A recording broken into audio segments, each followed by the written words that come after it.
We will be celebrating the 50th year in October this year. We were the pioneering company who initiated large-scale broiler farming and breeding farming in Sri Lanka. That is way back in mid-1970s. I think we are the first company in Sri Lanka for the poultry producer who had set up their own laboratory. Being a commodity product, we have products like sausages, meatballs, marinated chicken. Some of the products are no convenience in nature. For instance, marinated chicken, you can even heat it and eat it within 4 minutes.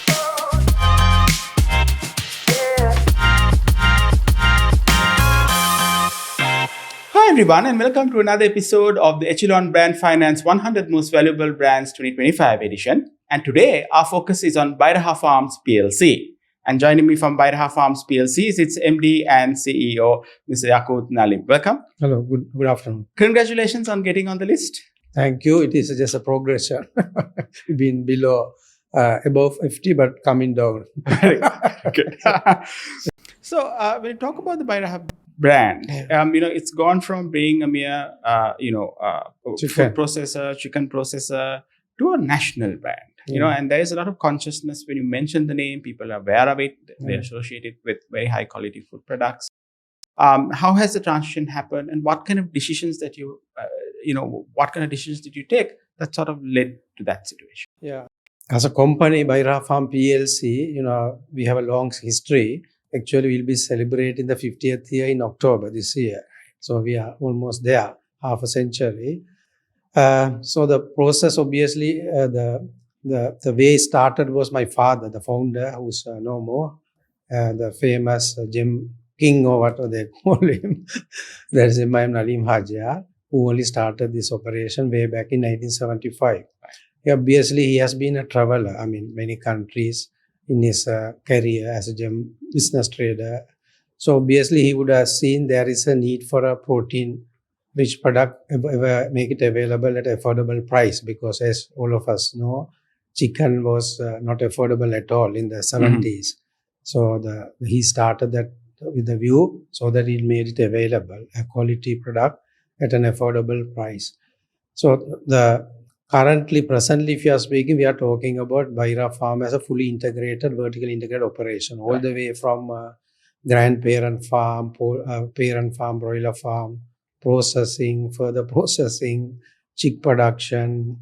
So entire gamut we are doing it, but we are going one step further with investment in cultivation also. Right. So part of the raw material for animal feed we are getting internally, and we have every plan to expand that. But what I want to highlight is we were the pioneering company who initiated large-scale broiler farming and breeding farming in Sri Lanka.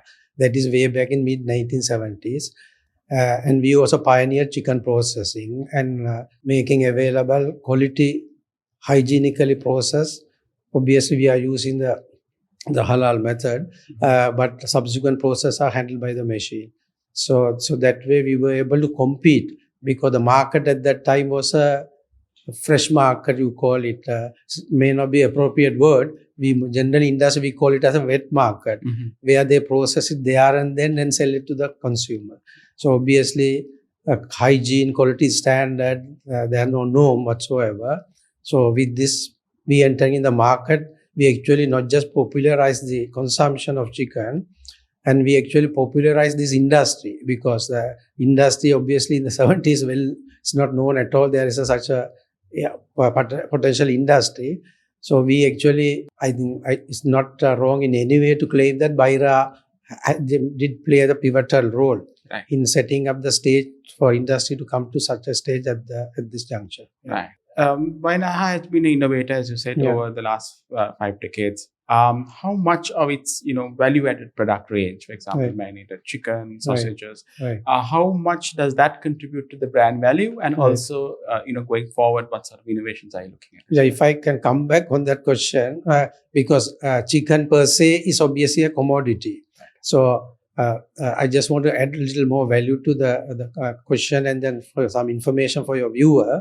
Because I'm not talking not very long ago, about five years ago, I was requested by certain Indian delegation who have come to Sri Lanka to know about the industry. How did Bairaha introduce a frozen chicken to the market way back in 1970, Right. when they will talk about ice kukula, the ice chicken and all that.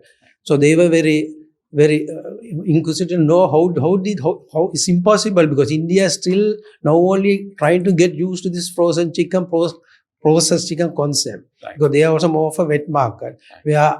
where it is processed in a small way and then sold and there and then.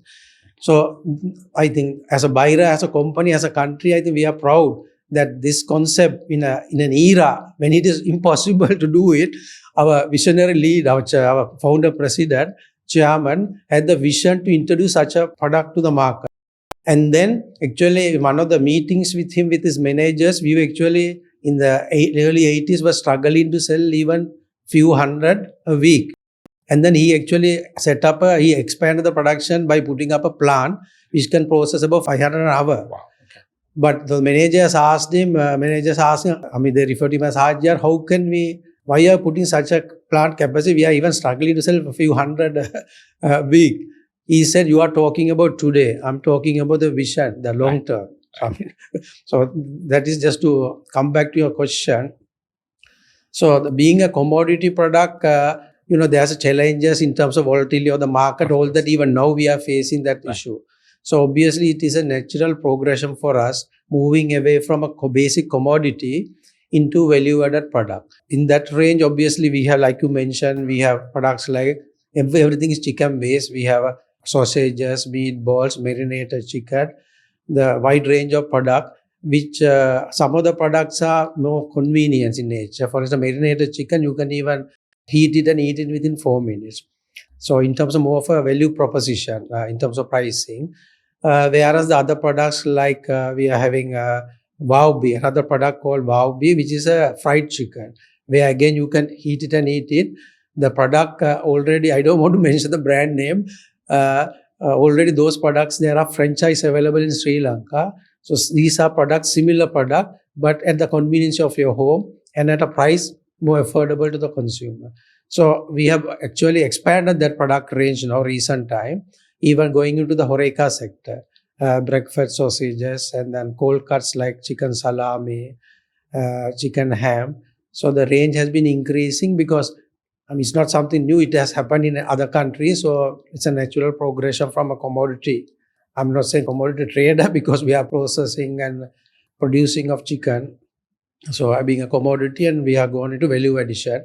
With obviously with that we will have better margin and then more stability in pricing, because being a chicken basic commodity, always it is demand and supply. So which to some extent we will obviously in the future we will minimize that variability in terms of our revenue generation or in terms of our profitability. We will have some consistent in terms of performance, financial performance, and instead of just dealing in commodity. But commodity being per se give us a volume, of course, but value addition is the next step way forward. Yeah. Exactly. Modern food processes, they have competing challenges. One is you need to feed a nation. Yes. With increasing nutrition requirements. Right. The other one is to make sure that the products are also fresh, Yes. convenient, and nutritious, Yes. and Yes. it's available. Yes. So it's actually how do you manage these two competing goals? Yeah, because the world is such that unless you do large scale operation, you can't pass the benefit to the consumer. Obviously, there are some structural issues that we as a country we are having, but I think if you're interested, I can elaborate.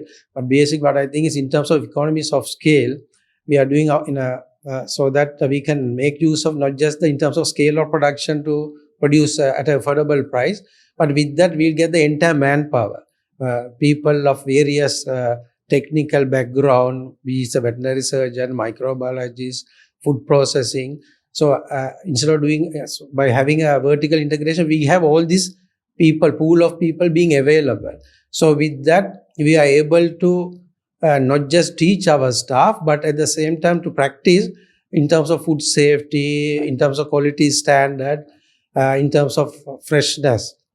That how do you ensure that product is kept as when I say freshness, I mean in terms of their texture, in terms of their hygiene quality, keeping quality. So all these standards we are able to teach our staff so that we have a trained staff. In addition to that, we also bring as and necessary, because our principle in terms of breeding chicks we are getting from abroad. Currently, we are getting from New Zealand. Right. So sometimes it has been even from UK, Europe, and USA, but currently we've been getting from New Zealand.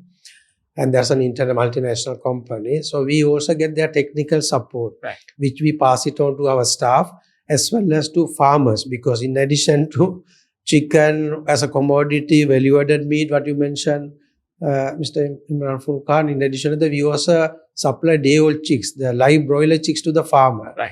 So who do the growing themselves and then do the marketing themselves. Right. So along with that, way back in 1986, if I may add, we were the company, first pioneering company, like the earlier pioneering effort that I mentioned. We were the pioneering company who started the contract growing scheme in Gampha district. Right. So now it has become a common practice where a basic model to it has become a more sophisticated in terms of people who are coming forward to invest. They are setting up farm as a contract farmer as good as our in-house farm. Right. Because they feel there's a huge potential, and obviously there's a potential for growth. Excellent. The corporate today it has a social license to operate. It Yes. means they need to do beyond Yes. their own core business activities to Yes. benefit society in general. Yes. You do that. You have multiple programs. You Yes. have a Braille recipe book. You Yes. have a how to learn program. Yes. How do these programs enhance the brand value, and also how do they go beyond being merely CSR programs? Yeah, actually the normal CSR is obviously comes to the mind. Everybody knows what is a standard CSR, where basically you are doing with intention, good intention, but there are some direct brand benefits. So I whenever I have opportunity, I actually tell this the audience or the people I come across to tell, in terms of Braille recipe book or Braille app, that is a third eye app that we are doing, you can't necessarily say that we will have a consumer base who will be consuming your product. So it is going way beyond the normal CSR scenario, where we feel that we are doing something beyond what is normally done. Actually, we also have done various CSR projects like help in the hospital, doing school projects and things like that. But we feel this is rather different in that there is a underprivileged section of the society which many people might not consider as a potential target for them as a potential customer, but we thought differently and then took this initiative. And then with that, actually, one of the person we actually sponsored also, one of the visually impaired person who did the A-level with the sponsorship. Now he has gone to a university level education. So that we were quite happy that, because our founder per se, he was more of a charitable type of person. So we feel that this kind of initiative beyond the normal CSR initiative is a way forward for us as an organization, that we are sharing whatever we can with the society, community at large, the public at large, rather than everything relating to brand building. Such initiatives, I also feel that there will be other companies who might also maybe it has missed their attention or whatever, but we were fortunate that such an endeavor we were able to get involved in. So the people who are using the app, even at the initial stage, we even handed over the recipe book to 18-odd visually blind school in Sri Lanka. And then initially, even before that, we did a cane also for the blind, the visually impaired people use it.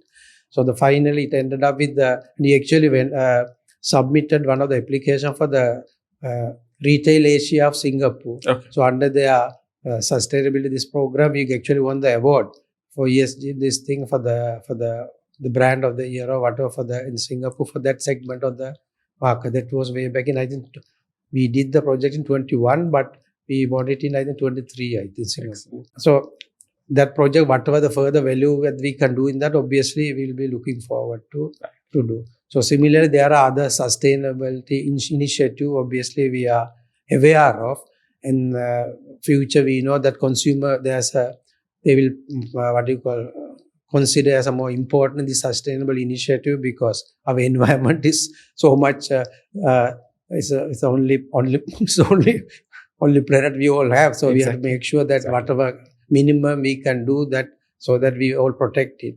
So there are initiatives like in our case, we have things like, where we are recycling water wherever possible. We have solar About 5 locations we are having using solar. Excellent. And we have also plans that the waste of the poultry product, which waste means the poultry farm waste, which you call as a chicken dung, chicken litter, we are looking at that, we are converting into organic fertilizer. Excellent. So that will also help in some way to reduce this chemical fertilizer coming into the country. So because in terms of our footprint, in terms of, I think we are operating almost in 6 districts. So operation like a poultry, we need in terms of land area, we need much more. And then because we have to ensure there's no poultry diseases between one farm to another. So that we call in our term as a biosecurity. Yes. So if you have a bigger land, and actually our broiler farm operate from a different area from a breeder farm. Excellent. We have a grandparent farm. So these are like a human in terms of the generation, like a family tree or whatever. Poultry also we have family tree. Right. Where the broilers sit at the bottom of the tree. Further we go up to parent, grandparent, pure lines. Right. So it happens. So in every stage you have to ensure these best practices, hygiene practices in terms of disease, making sure that there's no disease, because when you do commercial large scale farming, there's a stress factor. When there's a stress, they will have some kind of ailment. It can turn up into a disease. So that way we have to follow the best practices. But as a country, as a company, I'm very proud to say the Sri Lankan animal husbandry practice, especially related to poultry, we are following the best what is available anywhere in the world. In terms of technology, in terms of hygiene practices, even of standard. I mean, in our case, we have this food safety standard, that is FFSC, Food Safety System certification, which is 2000. And we have been supplying to one of the international chain stores in Sri Lanka. So that, we are happy that what we have achieved so far. Excellent. You're in an industry that is very cost competitive, and also the consumer is very aware of the costs involved. So how do you maintain a reputation that transmits an image of higher quality and higher brand prominence? Yeah, if I can just add to the question, we actually pay almost 300 rupees per kilogram in taxes. Right. That is a large portion, almost 200 odd rupees above VAT, which most of the time you can actually recover. But there are another element, almost 75-80 rupees, which cannot recover, which is actually because Sri Lanka produces only part of the raw material needed by the poultry industry. 50% or more is imported. So there we pay the commodity levy. The food, commodity levy, that is 25 rupees a kg. This is we pay on a maize, imported corn, which is a big amount which we cannot set off. So similarly, other taxes like PEL and all really add up. So such a basic commodity, such a level of taxes is, I feel it is high compared to other peer countries in the region. So that is a big scenario. But in terms of providing affordable product to the consumer, in our range we have products like pre-cut chicken pieces, where we already have pre-cut the chicken into pieces, which is more affordable to average consumer who are more price conscious. And we have portion product, cut up products in addition to that, which people who are affordable, they can consume it. Instead of buying the whole chicken, they have this option to do. Similarly, as I mentioned to you at the early stage about the value-added meat products, also we are making these products available, affordable to various market segments. Who are more price conscious, we are having products available for them, and who are more willing to pay more higher. Actually, in chicken, the most expensive part is the chicken breast, which is considered to be white meat, which is as good as the fish in terms of the health benefit or whatever. So people more concerned about the cholesterol and all that. Obviously, chicken breast is the best meat to eat. But at the little cholesterol is no harm anyway, because the real taste of a chicken comes in by consuming the dark meat and the chicken fat, which is obviously chicken skin, which gives the taste to the product. You have been in business for 50 years now. This October, you have expanded around the country and internationally as well. What sort of internal policies and procedures are there to ensure that there is consistency and there's quality, in terms of your processes and products as you have expanded? Yeah, as I mentioned to you, the fact that we are a vertical integrated company. So with that, we are having the best possible in terms of technically sound, in terms of manpower at various stages, we are having that. So we have the benefit of those people who are actually helping our people and staff daily setting the protocol standard. We have, because we having all this quality standard, we are following certain procedures in terms of operation, day-to-day quality control, monitoring procedure, even in the factory and the farm. And we also have in-house laboratory. We are actually, I think we are the first company in Sri Lanka for the poultry producer who had set up their own laboratory. So that laboratory does not just measure the microbiological quality of the meat. We actually measure the water quality. We also measure in terms of the birds' health status of our breeding stock, so that we can ensure that the progeny, the what they produce as a broiler chicks, are in terms of healthy. Because so that way we ensure that our production entire life and cycle is more in terms of better control. So more procedure driven, control driven, and people we do regular training to ensure that our staff is aware of such procedures. And then we do in terms of the testing of, we do medical checkup also for the staff also to ensure that a certain thing which can have an impact on the quality of the products in terms of the hygiene standard. So we ensure those are monitored. So it is an entire gamut of operation. The fact that we are vertically integrated itself is we are what you call this fork to the we are having all the way up to the production, up to your table, right, farm to the fork concept. So that we are monitoring the entire gamut.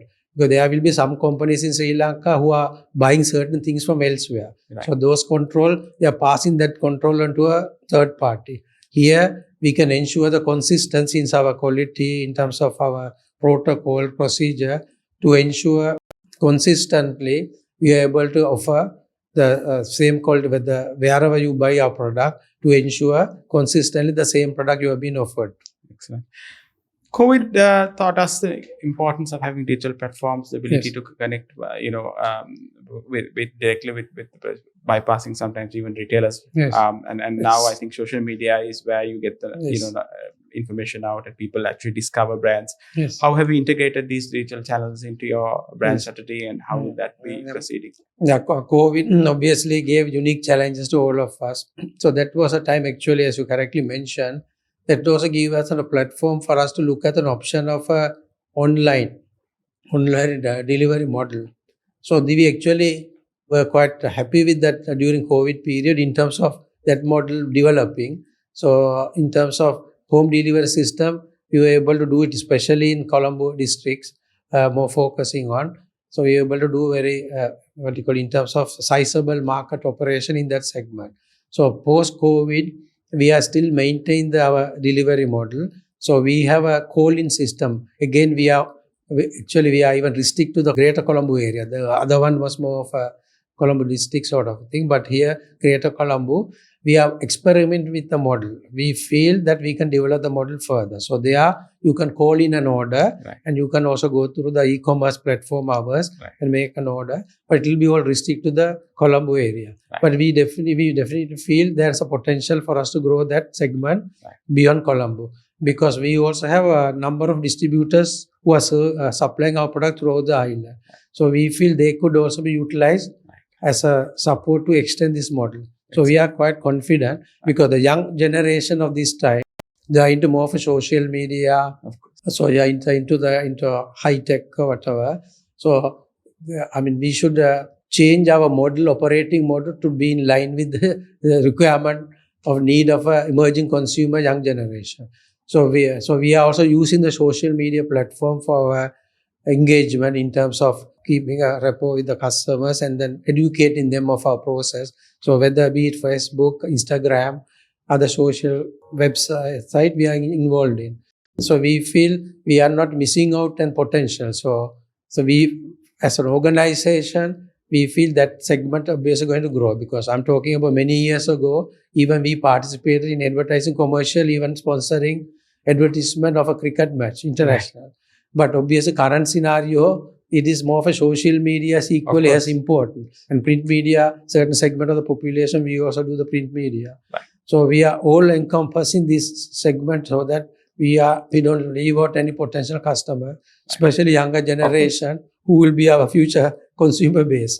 So we feel that we are doing satisfying their requirement also in doing that. Yeah. Looking to the future, how would you see the Bairaha, brand evolving? Taking into consideration evolving consumer tastes, the requirement for sustainability, food safety, consumer priorities around healthy living, etc. How do you see the brand evolving in the future? Yeah, as I mentioned, like we've been evolving to the need of the younger generations, we'll be evolving to the needs of the requirement of the future generation. In some way, we are already there. In our case, for instance, in terms of product development, beside what we are using internally with our resource personnel, we actually hired a master butcher, a German national master butcher, to help us what are the other product potential that we can look at it. So that way he's also a quite resourceful person for us to develop in that scenario. So that way I feel we have the necessary know-how, and obviously we are always evaluating. Actually, when you participate in various exhibitions, be it the Chef Guild, food processing operation, even sometime in Jeffna we have been participating. Seasonal period we have a stall in Nuwara. So some of these places we actually do a food sampling of a new product development to just get a feedback from the consumer. So that has been quite useful for us to getting a feedback from the consumer, young, old, any groups who comes to there getting a free sampling. So in addition to that, we also participate in these various housewife shows to engage with them and also to find out what is the trend, whether we are missing out any trend in this regard. So that is in terms of product development, I feel, and obviously we also participate in various international exhibitions where our staff participate, whether it's a technical scenarios or food exhibition, we participate. So that way we are able to keep our knowledge, not just what is required for Sri Lanka, what is the emerging requirement in other countries. At least we adapt that to meet our local palate and things like that. So that way we have been very quite, I should say we are dynamic, moving away from a very commodity product to into a food product, ready to eat meat product, I can call it more appropriately. So we are moved in that. So in regard to other sectors, as I mentioned, obviously it's always in top of our mind, the fact that sustainability, people concern of our environment and things like that. So we have recently got a certification from that is done by the Environmental Ministry, where certification they issue because you are monitoring the emission in terms of the waste emission and things like that. So we have got a certification for monitoring and reporting it in our annual report. So that way we are quite transparent in what we do. And in terms of sustainability, other initiative, as I mentioned, it's an ongoing effort, because always we will learn new things and we will implement to ensure that we do our part to sustain and make our production operation sustainable and more environment friendly. We actually gone beyond the normal chicken products, beyond the value-added meats and something like that. We are now produced another product which is an extract from chicken, which we are actually there's an imported product coming into the Sri Lanka. Our product is called Fleming's essence of chicken, which is supposed to be very good people for sportsmanship, people who are after a work who are tired. It's not a medical product. It is a nutraceutical product. It is for the well-being. So that product we are launched through the health guard pharmacies, and they are only doing the distribution. So that we are produced internally with the innovation of the company, along with Dr. Professor Anil Gunathilaka as a joint venture. We have done it so that what is coming into Sri Lanka, we are able to offer at a lower price. But we have made it not just chicken, we have made it a combo. Chicken, veggie. So it is a vegetable using some very traditional recipe that is available to give them in terms of immune boosting, as well as make you, physically, when you feel tired, and then people sportsmanship, it will be quite a good product for them. So beyond the chicken, we have taken a step. Any other well-being product that we are able to offer, this is the one such product we are offering beyond chicken, if I may say. Excellent. It's great to hear the evolution of the brand going forward as well. Thank you very much. Thank you very much. Thank you for giving me this opportunity.